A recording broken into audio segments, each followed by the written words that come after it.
Welcome back to another technical deep dive here in the debug zone.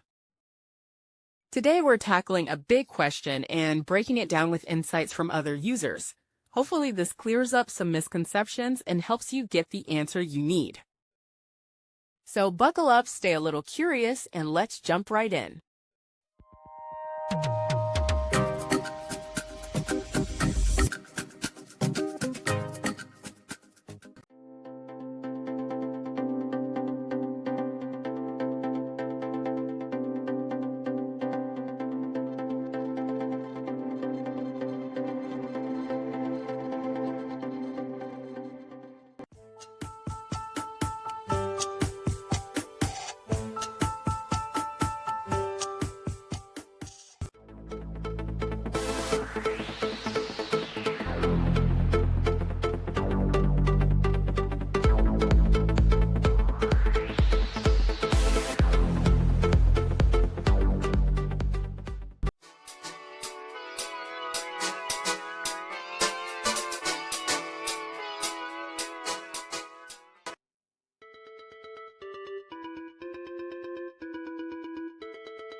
And that's a wrap.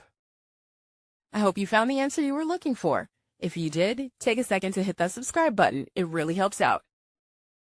And let me know in the comments which solution worked best for you. See you next time in the debug zone.